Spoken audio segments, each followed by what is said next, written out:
Hey guys, and welcome back to my channel. So today I am very excited because I finally finished Adam Neville's latest novel, All the Fiends of Hell, and we are finally going to talk about it.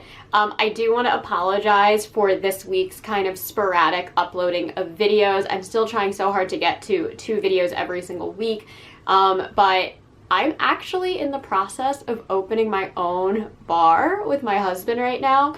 We're still in the very, very beginning phases, but this week has been filled with nothing but like touring bars and investor meetings and research and development. And I'm still actively bartending at my my current spot, but we are also taking this on as well, and I am so excited. It's like my dream come true. So yeah, my videos this month are going to be really, really crazy. I have just a lot of like travel for this, a lot of like meetings with people, so I'm going to continue to try and get as many videos up as possible in the normal schedule that I have, but just want to update you guys in case some of my videos go up a little sporadically this month, especially towards the end of April. But yes, without further ado, let's chat about this book. If you have been on my channel for a while, you know that I have this kind of love-hate relationship with Adam Nevill, but it is at the end of the day more of a love relationship because I do really enjoy the vast majority of Adam Neville's books. His last 3 releases prior to this, the novels, not the short story collections, have been a little bit harder for me to digest. He did 2 novels, The Vessel and Cunning Folk, where he tried to write them almost as if they were screenplays, and that kind of writing style really didn't work with me. Even though the stories themselves were good and they were creepy, I didn't love those novels because of how the style was written. Before that, he also released The Reddening, which is the book that actually introduced me to Adam Nevill. And I always say I don't like that book, but it did convince me to keep reading his work because that was when I knew that he could write very, very scary. However, he's also very descriptive, very verbose. He really, I think, since he launched his own publishing company, needs a bigger editing team because I feel like he doesn't edit himself enough. But other than that, his novels like Last Days and The Ritual, I think are very, very solid books. I think No One Gets Out Alive is amazing. If you haven't read that novel, it's very, very long, but it is so worth it, and it is so scary, and it is so well done. So I do always like picking up Adam Neville's work because a lot of times it does focus kind of on folk horror, and I guess you could call it sort of Lovecraftian horror to an extent. His use of monsters, I think, is really, really in that realm. I don't want to say cosmic, but it definitely borderlines cosmic horror. This, however, I will consider sort of cosmic horror because this is an alien story. So they are cosmic entities. They also could be coming from another dimension. It's kind of unclear what they are. I'm going to go with aliens because it just made it easier for me to digest what was happening. But yeah, so not a folk horror novel at all, but still set in kind of like the kind of small town suburbs of the UK, also along the coast. I know that was the setting for The Reddening as well. And I really enjoyed this. I really, really, really enjoyed this. All right, I'm going to read the back of the book for you guys really quickly. The Red Night of Bells heralds global catastrophe, annihilation on a biblical scale. Seeing the morning is no blessing. The handful of scattered survivors are confronted by blood-red skies and an infestation of predatory horrors that never originated on Earth. An occupying force intent on erasing the remnants of animal life from the planet. Across the deserted landscapes of England, bereft of infrastructure and society, the overlooked can either hide or try to outrun the infernal hunting terrors, until a rumor emerges claiming that the sea may offer an escape. Ordinary, unexceptional, directionless Carl is one of the few who made it through the first night. In the company of 2 orphans, he flees south, but only into horrifying revelations and greater peril, where a transformed world and expanding race of ravening creatures await. Driven to the end of the country and himself, he must overcome alien and human malevolence and act in ways that were unthinkable mere days before. All the Fiends of Hell is a novel of alien horror from the 4-times winner of the August Derleth Award for Best Horror Novel. The back of that book will give you an insight into the kind of wordiness that Adam Nevill has in some of his later novels. Definitely The Reddening onwards, I feel like that's the tone that he really, really takes. I was happy to see, though, that this book, while it does have these moments of overly descriptive, almost redundant scenes, the vast majority of the novel does kind of go back to his original, more colloquial tone, especially when you have characters interacting with each other. He just kind of gets a little overboard with describing things. There's like a couple pages where he finds like 19 different synonyms for the word red. Red is a huge like aesthetic in this novel. Everything is turning red. And he literally finds every single word under the sun on the planet to describe the word red. And it's almost comical at times, even though I know he's just trying to, you know, not constantly say the word red. Another thing about this novel, and I know he is an independent publishing company, he's like the head of it, it's called Ritual Limited. There are definitely several typos in this. I do know that this came out for Nightworm's subscribers, I believe, before the official publishing day, so I don't know if we just got like slightly ARC, so there are still kind of typos in it. They're very, very minor, but they are noticeable. There's one scene where he names a character Joan, and then like a page later, her name is actually Steph, and she's a super minor character. Like, we really don't even see more from her than just like references.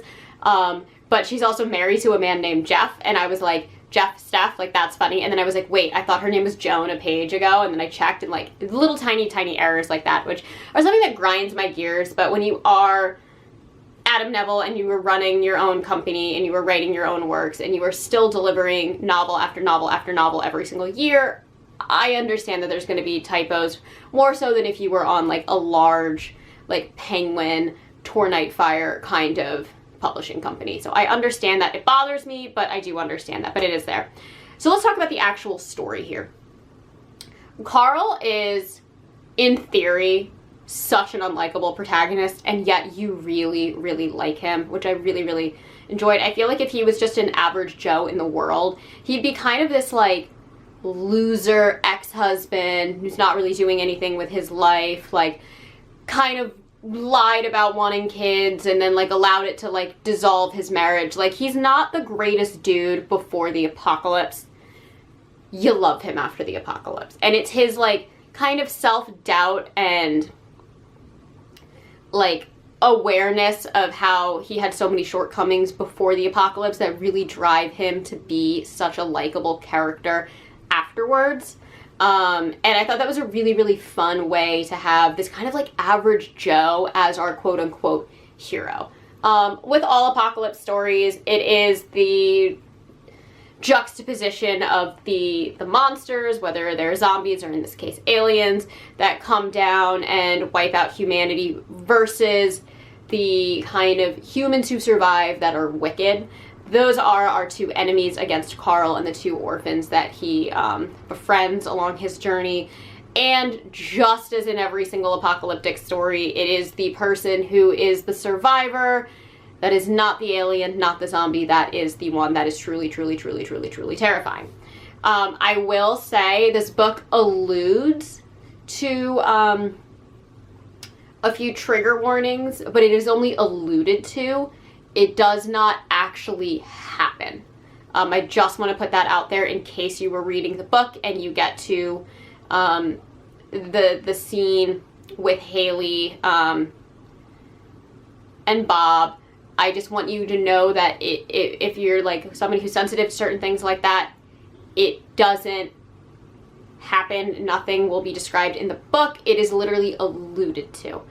Very, very minor. It just kind of puts the suggestion in your head. And that's something that Adam Nevill does that I think is really, really good, is he can write very, very scary scenes, but he can also imply things that are absolutely horrific and make it very scary without you actually needing to read about it. And if you're going to do something that borderlines on extreme subject matters in horror, that's something that I prefer, to just know that those horrors exist without having to actually kind of read about them. And that's also kind of the crux of the monsters that he's created. These aliens are really cool. There's 3 or 4 different types. I'm actually not 100% sure, because they were very like kind of cosmic entities and like the descriptions were a lot.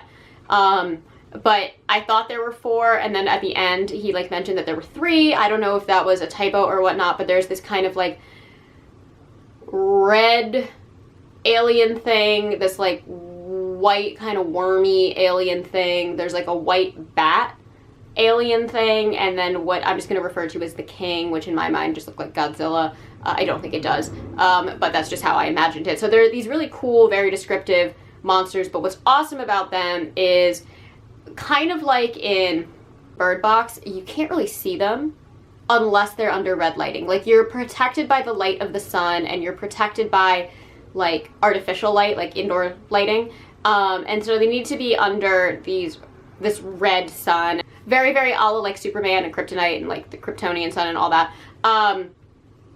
Like their abilities and their senses and their powers kind of come out depending on what lighting they're in. I thought that was really, really unique and really, really fun. But I just like this idea of like not always being able to see your enemy, which then becomes a metaphor with the people that Bob trusts, not being able to see the enemy hiding in plain sight. And I really liked the dual metaphor that Adam Nevill was able to put into this novel. Adam Nevill writing kids I found to be very, very, very, very, very annoying. They are obviously likable characters. They're just kind of the innocents that show up. Jake I thought was much more believable and realistic for a 12-year-old boy. I found Haley to be incredibly irritating, and I understand that she is just a terrified 6-year-old girl. But the kind of like way that she spoke and the way that she interacted, again, he's trying to paint this picture of innocence. I don't know what it was about her as a character, but she did very, very, very much irritate me. So that was just one of those things that whenever I would kind of read her dialogue with Carl, even though it was like supposed to be very like heartwarming and cute, I just found it super irritating. Another large issue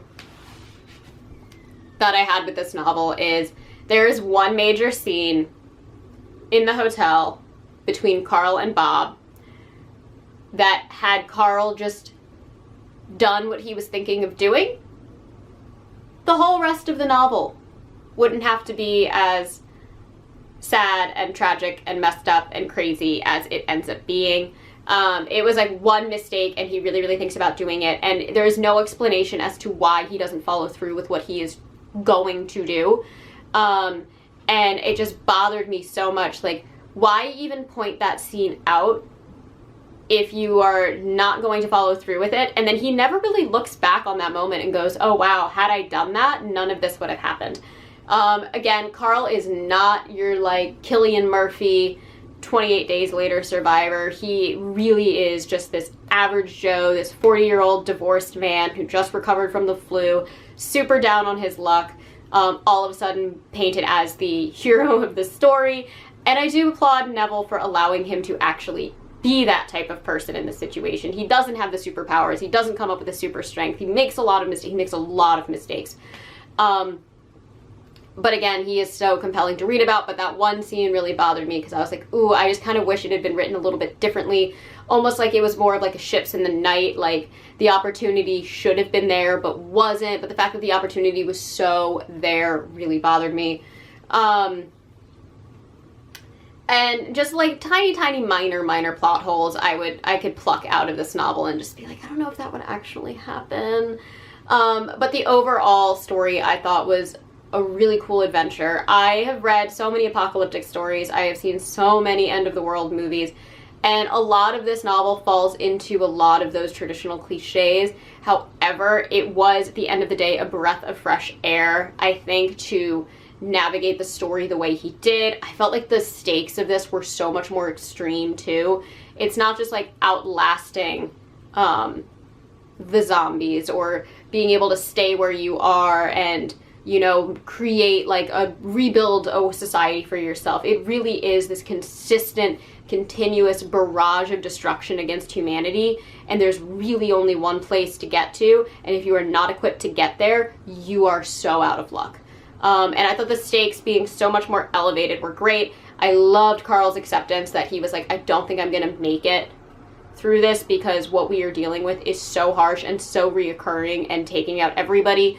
So I'm going to do my best to try and just accomplish this one mission before the end gets to us. And I really, really liked the mindset that he put into it. I loved his stepping into the role of the father figure for Jake and Haley. I really loved his relationship with Jake. Again, I thought it was so believable. Jake was such a fun character, I think. Looking back on him, just the way he acted, he was just such a like quintessential preteen boy, and so brave, and just the way he spoke was just so funny. And I just kind of loved, again, the juxtaposition that Neville showed between like the extremely wealthy and the extremely poor, and how when the end of the world happened, the shift that wipes that whole separation out, and what people from certain circumstances will do to return to a sense of normalcy. I thought that was really, really well done. So I was really, really pleased with this novel. This was a 4-star read for me. Again, just because it had minor flaws in it, it did feel a little cliche at times, and I felt it to be overly descriptive a lot, but it felt so much more akin to like Last Days and No One Gets Out Alive, and No One Gets Out Alive is just like a perfect 5-star read for me. So I'm so happy that he's going back in this direction, and I was really thrilled with this book. It did take me a little bit longer to read than I wanted to, and I will say I actually didn't read the author's note this time because it was like 10 pages long, and I just didn't have time. This is probably the first time in years I haven't read the author's note at the end of it. But yeah, I just wanted to point that out. I probably should go back and read it, but again, he's very wordy and very descriptive. But 4-star read, really, really happy to see Neville going back in the direction of how he used to write, and can't wait to see what he does going forwards. Anyways, that is all that I have for you guys today. As always, I try to post every Monday and Thursday, sometimes on Saturdays. And if you enjoy these videos, please hit the like and subscribe buttons down below, and I will catch you on the next one. Mwah.